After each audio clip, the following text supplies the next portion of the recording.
आदाब, नमस्कार। The red mic पाठशाला में आपका स्वागत है। मैं हूं सौरभ शुक्ला और हमारे साथ हमारे रेड माइक पाठशाला के प्रोफेसर डॉक्टर कार्तिकेय बत्रा मौजूद हैं। आज हम लोग बड़े दिलचस्प मुद्दे पर बात करने के लिए आपके सामने प्रस्तुत हुए हैं।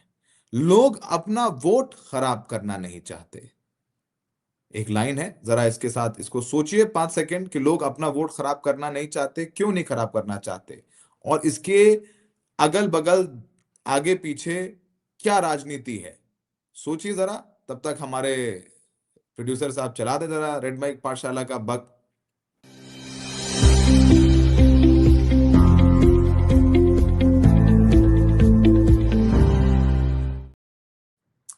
तो सोचा आपने, हमने कुछ सेकंड दिए सोचने के लिए कि लोग अपना वोट क्यों नहीं खराब करना चाहते हैं।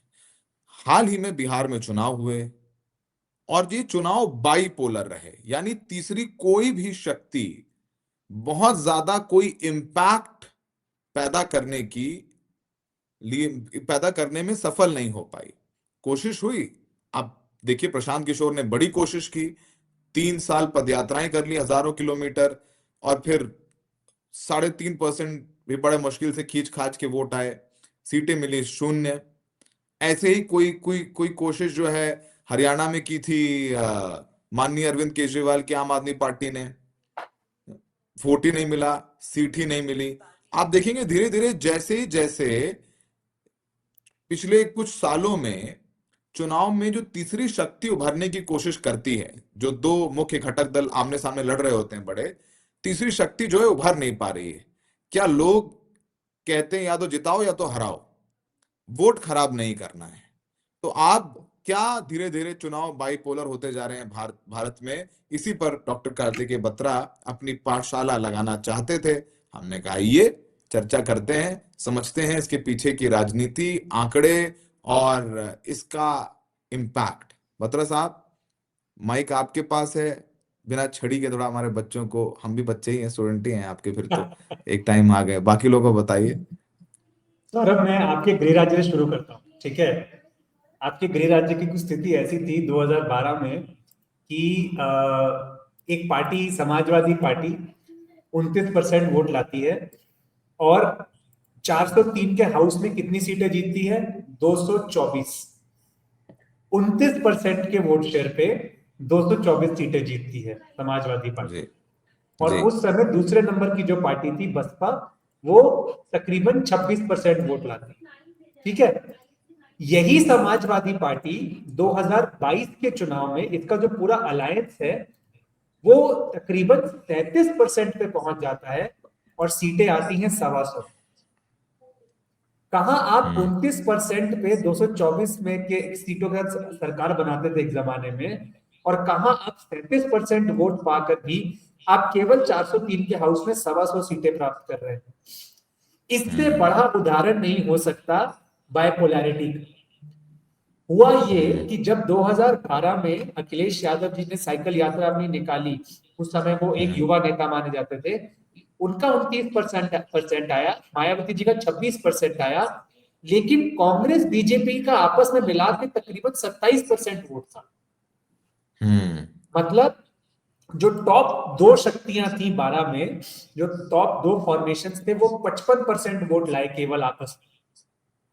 हम्म। जैसे ही बीजेपी का कहीं ना कहीं उभार हुआ 2014 में, 17 में, तो उनके आते ही क्या हुआ, बसपा गिरने लगी। हम्म। और बसपा गिरने लगी और सपा का लेकिन कोर वोट इंटैक्ट रहा। तो वो जो हम्म। तीन तरफा फाइट हुआ करती थी, और अभी हम इस बिहार के ग्राफिक पर भी आएंगे, वो जो तीन तरफा फाइट हुआ करती थी, वो दो तरफा फाइट हो गई। तो हम्म। उसमें क्या हुआ कि सपा में कुछ वोट जुड़ा, लेकिन बीजेपी में ज्यादा वोट जुड़ गया। तो 2022 के चुनाव में जहां सपा ने 37% वोट प्राप्त किया, वहीं जो विनर था उसने तकरीबन 43.4% वोट प्राप्त किया। मतलब जो टॉप दो अलायंस थे, जो 2012 में 55% लाते थे, अब उनके बीच में 81% तकरीबन वोट बढ़ रहा है। मतलब जो हम्म। टॉप दो के बाहर शक्तियां हैं, उनका स्कोप आप देखिए, जो पहले 45% था, अब वो केवल 20% का रह गया है। मतलब आर या हम्म। पार की लड़ाई है कि अगर वो वोटर तुम्हारा नहीं तो मेरा। और मेरा नहीं तो तुम्हारा, वो किसी और के साथ जाने के चांसेस बहुत कम हो गए। और आज का पूरा एपिसोड मैं इसी पे डेडिकेट करना चाहूंगा सौरभ। एक पहेली है, और आपने एक बिल्कुल। बहुत शानदार शो किया उस पे कि राजन का वोट शेयर और उसकी सीटों के बारे में, तो उसमें आज एक एडिशन कर रहे हैं, ये सप्लीमेंट्री चैप्टर है। आपने बहुत हम्म। जबरदस्त पाठशाला लगाई अपने उस शो में, मुझे बहुत अच्छा हाँ। लगा देखकर। और हम्म। पहेली ये है सौरभ कि महागठबंधन 2020 के चुनाव में 37.2 या 3% वोट लाके 110 सीटें पाती, और बिल्कुल। 2025 में तकरीबन 38% पहुंचकर भी महागठबंधन 100 क्या 50 का आंकड़ा भी पार नहीं कर पाता। बिल्कुल। ऐसा क्यों? और उसका एक जवाब, कई जवाब हैं, एक जवाब आपको इस ग्राफ में दिखेगा कि बिहार में हम्म। देखें 1900, जो 2019 से 24 का साइकिल था जिसमें 2020 में इलेक्शन हुआ था, तो जो टॉप टू अलायंसेस थे उनके बीच में 74.5% वोट था, एनडीए और जी। महागठबंधन में। चिराग पासवान जी। बाहर थे, कुशवाहा बाहर थे। जी। 2024 से और 29 में जो चुनाव हुआ, मतलब अभी जो 25 में हुआ इस राउंड में, तो जो टॉप दो गठबंधन है सौरभ, उनका वोट शेयर मिलके 84.5% हो गया है। उसके तीन मुख्य हम्म। कारण, एक एनडीए में चिराग पासवान की वापसी, दूसरा हम्म। एनडीए में उपेंद्र कुशवाहा की वापसी, और तीसरा एक जो एडिशन हुआ है एनडीए में इस बार, महिला वोटर का कह लीजिए आप दलितों का कह लीजिए जो पैसा मिला, या नीतीश कुमार जी के चेहरे पे जो ईबीसी एडिशनल इनको वोट मिला। इन तीन हम्म। कारणों की वजह से क्या हुआ कि एनडीए का वोट तो चढ़ गया तकरीबन 9 परसेंटेज पॉइंट, लेकिन महागठबंधन का वहीं रह गया। तो हम्म। नुकसान किसका हुआ? वो जो अन्य के खाते में जाता था वोट पहले, वो गिर गया। वो वोट जो पहले पिछली बार तकरीबन 25-26% था, अब वो 15-16% हो गया है केवल। और हम्म। प्रशांत किशोर ने भी, आपको याद होगा एक समय पे सौरभ, ये कहा था कि भाई बिहार में दो टॉप दो अलायंस जो है वो 80% वोट ही तो लाते हैं, 75, बाकी 20-25% हम्म। वोट तो फ्लोटिंग ही है ना, उस पर हम क्लेम करेंगे। तो लगता हम्म। नहीं कि वो क्लेम कर।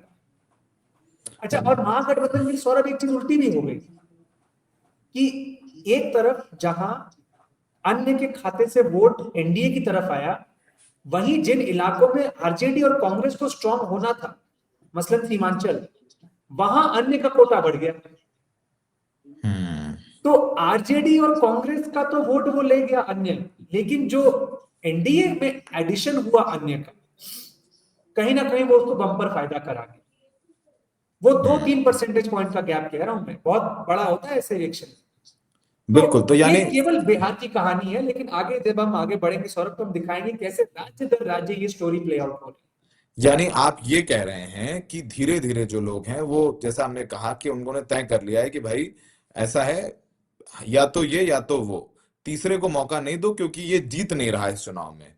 अब ये धारणा कितनी सही कितनी गलत वो अलग बात है। है। अलग और धंधा है। आपने ये भी कहा कि इस बार महागठबंधन पिछली बार से ज्यादा वोट ला करके कम सीटों पर आ गया। यस। और ये बड़ा दिलचस्प है कि जो लोग अलग लड़ रहे थे वो जेडी और बीजेपी के साथ आ गए, चिराग पासवान और उपेंद्र कुशवाहा, और वो वोट वहां ऐड हो गया। लेकिन देखिए ओवैसी ने अपना इम्पैक्ट छोड़ा, यस। 5 सीटें जीत गई। ये भी एक एक्सेप्शन कहेंगे। और उनका वोट शेयर बढ़ा सौरभ, और उनका वोट शेयर वहीं से बड़ा होगा जहां पे आरजेडी महागठबंधन को उम्मीद थी कि हम अच्छा करेंगे। पर इसमें एक बात जोड़ दो सौरभ, जब आप भी फील्ड पर थे आपने भी नोटिस किया होगा एक सेंटिमेंट कि प्रशांत किशोर हम्म। अच्छे तो हैं, लेकिन इस बार सत्ता में नहीं आ रहे तो हम उनको वोट क्यों दें। ये मेजर धारणा यही थी। बहुत कम वही लोग बात कि ऐसे हम लोग निर्णय ले वोट नहीं लेते हैं। खराब हाँ। करेंगे। जी जी, हाँ। वही वही हम वही इसीलिए ना शुरुआत में ही कहा कि लोग अपना वोट खराब नहीं करना चाहते हैं, बल्कि उनको 3.5% लोगों ने वोट दिया। लेकिन अगर आप देखेंगे, जैसे हम लोग जर्नलिस्ट हैं और हम अपने देखते हैं कि किस नेता को कितना लोग देख रहे हैं, हमारी रेटिंग्स देख लेते हैं, हम अपनी व्यूअरशिप देख लेते हैं, व्यूज देख लेते हैं।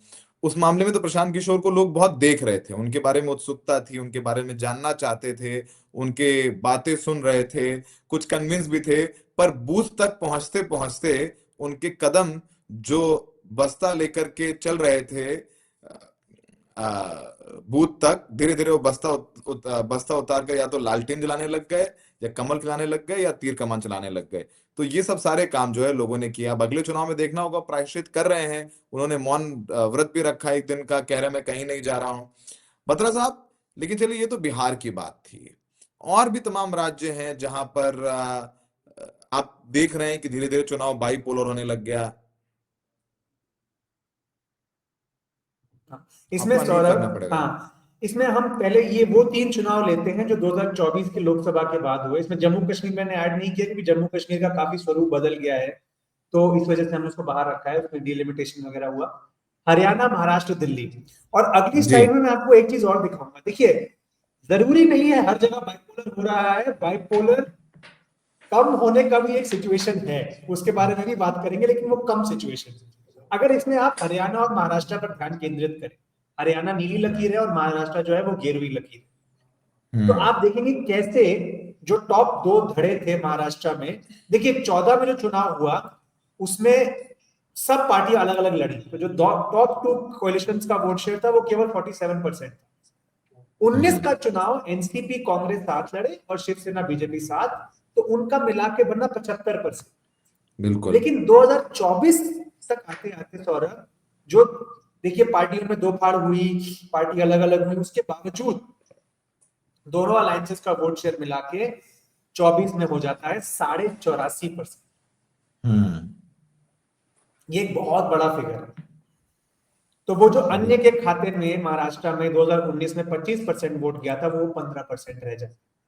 हम्म। तो इसमें आपके एमआईएम, प्रकाश अंबेडकर, राज ये ठाकरे, सब ये ये सब आ सब जाते हैं। उसमें इंडिपेंडेंट्स, हाँ, ये सब उसमें आप देखेंगे उनको क्षति होगी।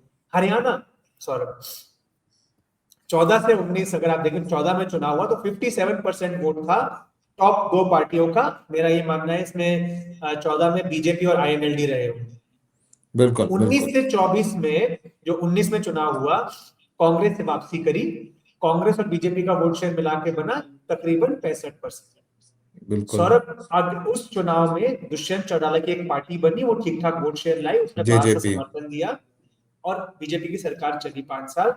अगले चुनाव तक वो पूरी पार्टी साफ हो गई और कहीं ना कहीं उसका पूरा का पूरा वोट शेयर मेजॉरिटी कांग्रेस में गया, कुछ बीजेपी में भी गया। हम्म। लेकिन वो जो जोड़ था 65% का बीजेपी कांग्रेस, वो बढ़ के 2024 में तकरीबन 79% से ऊपर चला। तो जो हम्म। तीसरे प्लेयर की स्पेस थी वो हरियाणा में भी अब बहुत श्रिंक हो चुकी। हम्म। पहले बीजेपी प्लेयर नहीं थी मेन, पहले बीजेपी आईएनएलडी साथ होते थे, तो कांग्रेस और आईएनएलडी लेड अलायंस का होता था कॉन्टेस्ट। फिर 14 में क्या हुआ, बीजेपी एकदम उठी, उसके बाद वो एक हम्म। मेन प्लेयर बन गई। 14 और 19 के बीच में हमने देखा आईएनएलडी में विभाजन हो गया, तो पेरेंट आईएनएलडी तो पूरी ही ठप हो गई, जो जेजेपी बची थी वो 24 में आके ठप हो गई। तो बड़ा दिलचस्प है, लेकिन देखिए यूपी में भी वही हुआ 2022 में। पूरा चुनाव बीजेपी और समाजवादी पार्टी के बीच हो गया। बसपा बिल्कुल नीचे आ गई, 0 सीट। 1 सीट बसपा को मिली थी और कांग्रेस को 2 सीटें मिली थी, यानी कांग्रेस और बसपा को भी लोगों ने नकार दिया। और वो जो जो समाजवादी पार्टी थी वो 35% क्रॉस कर गई और बीजेपी 40% के ऊपर चली गई। तो वहां पर भी नजर आया कि कैसे बड़े दलों को भी, जो सरकार में रही मायावती, उनको भी लोगों ने नकार दिया। बहरहाल बड़ा दिलचस्प है कि लोग अब जो है जिताने और हराने के लिए वोट कर रहे हैं। ये पैटर्न बहुत इंटरेस्टिंग है जी। आप पूरी करें अपनी बात जी। इस अनम्यूट। सौरभ, और ये चीज हम अगर अब ये अब एक ट्रेंड दिख रहा है हमें, राज्य दर राज्य, चुनाव दर चुनाव, ठीक है, तो हम्म। ये हमने आपको दिखा। अच्छा, इसमें एक दिल्ली का उदाहरण, दिल्ली में हम्म। कुछ उल्टा हुआ। हम्म। दिल्ली में असल में 25 में कांग्रेस थोड़ी सी स्ट्रांग हुई, तो वो जो टॉप 2 अलायंस थे बीजेपी और आप, उनका मिला के वोट शेयर थोड़ा सा घटा, क्योंकि मुझे अगर याद सही पड़ रहा है तो आम आदमी पार्टी ने 10 परसेंटेज पॉइंट वोट गिराया, उसमें से 8% तो बीजेपी को गया, लेकिन 2% कांग्रेस को भी चला गया।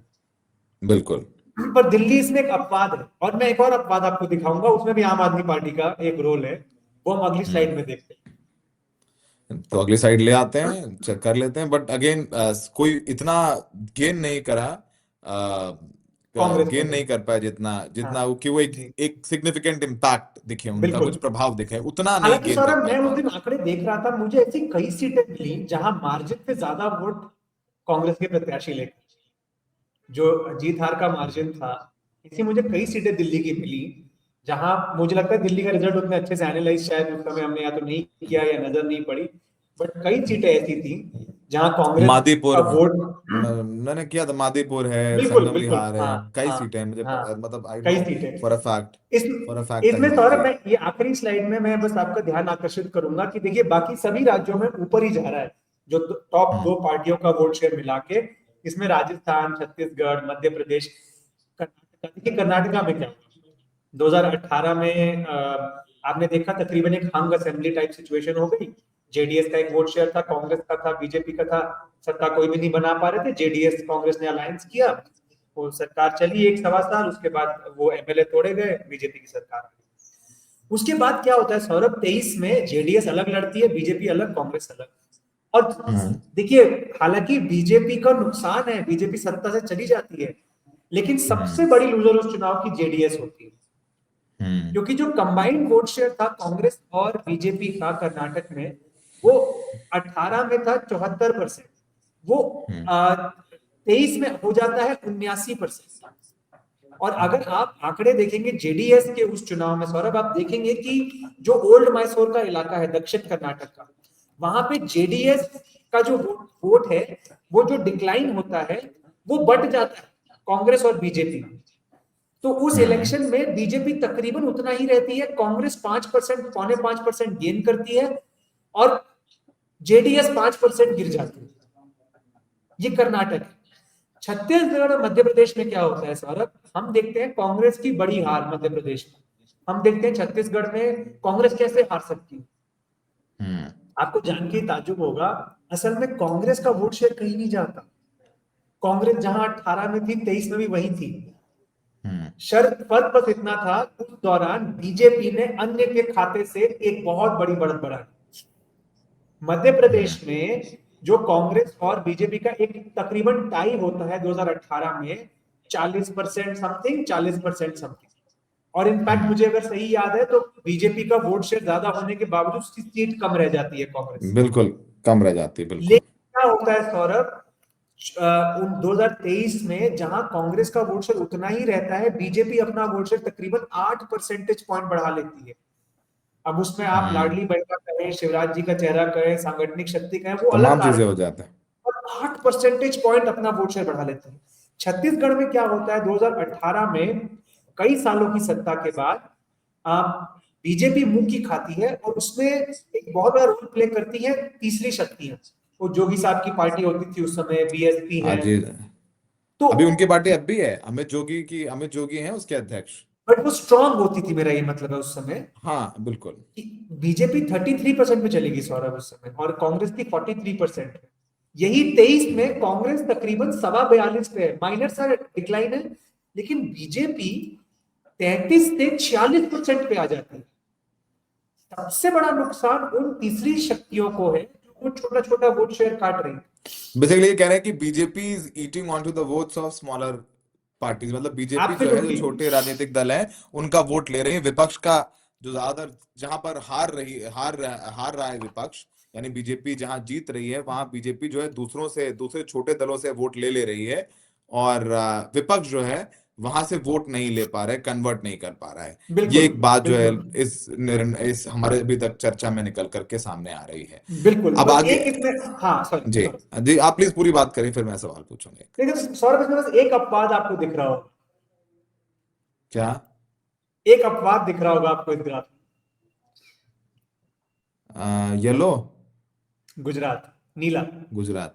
वहां हाँ डिक्लाइन ये है, बिल्कुल। BJP plus Congress. हम्म, तो मैं वही वहां कह आम रहा आदमी था, पार्टी ने एक, इम्पैक्ट बना लिया। यस, आम आदमी एक ऐसी पार्टी ने इम्पैक्ट कंडीशन कर लिया। जहां बायपोलैरिटी नहीं है, वो कंडीशन है अगर उस राज्य की जो दो बड़ी शक्तियां हैं, उनमें से अगर एक में कहीं ना कहीं कोई आपको दिख रहा है, कोई विभाजन, कोई स्प्लिट, या ऐसा लग रहा है उनका कोर वोट खिसक रहा है, जैसे ही वो हम्म लगता है वोटर्स को, तो वोटर्स अपना मन बना लेते हैं, चलिए तीसरी शक्ति को इस बार एक मौका दे देते। हम्म गुजरात में कांग्रेस बार बार हार रही थी, और हार ही नहीं रही थी, 17 में एक अच्छे प्रदर्शन के बाद भी 19 में उनका एक भी एमपी नहीं आता।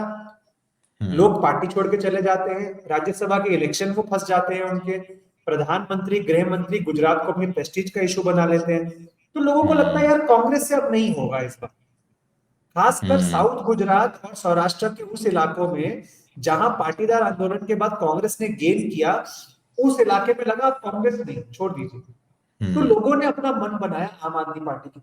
अंत में हुआ क्या, वो वोट स्प्लिट होकर सबसे ज्यादा फायदा भाजपा को हो गया। भाजपा को हुआ, तो यानी लेकिन वोट बटेगा तो फायदा भाजपा को, और वोट नहीं बट रहा है भाजपा तो उधर से भाजपा वोट वो लाएगी, हाँ। वोट ले रही करेक्ट। है। तो मतलब भाजपा हाँ। के लिए अभी तक जो है फायदा होता आ रहा है। अगर बाईपोलर चुनाव होता है नहीं, तो अभी जैसे भाजपा हमने उसमें जो कर्नाटक है में देखा सौरभ, कर्नाटक में कांग्रेस को फायदा होगा। एक वो कर्नाटक में, अपवाद, वो अपवाद हैं एक आध, हाँ, बट लेकिन अगर रिसेंट अगर इलेक्शंस केरल में तो अगर केरल में जैसे एनडीए का अपर कास्ट वोट कांग्रेस ले जाती है, हिंदू अपर कास्ट, और वहां बाइपोलैरिटी बढ़ जाती है, तो उससे यूडीएफ को फायदा हो सकता है। तो हम किसी एक पार्टी विशेष को ना देखकर हम ये कह रहे हैं, ये एक ट्रेंड है। जो पार्टी उस समय जिस स्थिति में होगी, उसका फायदा उठाने के वो फायदा उठा ली जाएगी और बड़ी सत्ता में। आंध्र प्रदेश में सौरभ आप देखो, 2000, मतलब आंध्र प्रदेश एक ऐसा राज्य है जिसके बारे में कम बात होती है। कांग्रेस को 2004 और 9 में सत्ता दिलाने वाला राज्य आंध्र प्रदेश, हम्म। सेंटर में बोल रहा हूं। और बिल्कुल 2009 के बाद आप देखिए 14 तक आते आते कांग्रेस के वो हाथ से ऐसा फिसलता है, पूरा रिजेक्ट कर दिया उन्हें। जय इनके, जो वाईएसआर रेड्डी के देहांत के बाद, कि 14 में लोग जगन रेड्डी को देखना शुरू कर देते कि कांग्रेस हाँ। का है, कि जगन रेड्डी ये वाईएसआर रेड्डी कांग्रेस से वो चले गए, अब उनका बेटा है जो भी है। और हम्म। 19 में आकर मुख्यमंत्री बन जाते हैं, और 24 में आप फिर देखिए अब वो खत्म हो गए। हालांकि फाइट अभी भी वहां हम्म। बाइपोलर है। हम्म। तो मेरा ये कहना है कि इसमें बीजेपी के तो पॉजिटिव दिख रहे थे, विपक्ष के लिए मुझे कहां पॉजिटिव दिखता है, आप शायद सुनकर चौंकेंगे मेरी बात, लेकिन मुझे जो लगता है, हम्म। जैसे उड़ीसा, अब जब जो मेन शक्ति है उड़ीसा की, जो जैसे वो कमजोर पड़ेगी, तो वो जगह कौन लेगा, जो Biju anti Janata Dal, BJP space है। वहां कांग्रेस। कांग्रेस एक क्लेमेंट बैठी हुई है, नहीं, और वहां हमारा और एंटी, आपका करार वहां चल वो रहा है अब काफी तक समय से कि हम ओडिशा पर वो एक शो करेंगे, बट आई थिंक वो बनता है तो एंटी इसके बाद। वो एंटी बीजेडी वोट था, वो बीजेपी ले गई। अब अब एंटी बीजेपी, अब क्योंकि बीजेपी सरकार में है तो अब वो एंटी बीजेपी वोट होगा। इंटरेस्टिंग, बिल्कुल, हम लोग करते हैं, बिल्कुल। उड़ीसा पे भी करा जाएगा। और हमें और लग रहा यही है आप कि बंगाल में भी बीजेपी का राइज क्यों हुआ, क्योंकि लेफ्ट के वोटर ने भी कहा यार मैं लेफ्ट का वोटर हूं, लेकिन आज मैं लेफ्ट मुझे तृणमूल से बचा नहीं पा रही, तो तो चलिए इस बीजेपी बार चलो। बीजेपी को दे देते।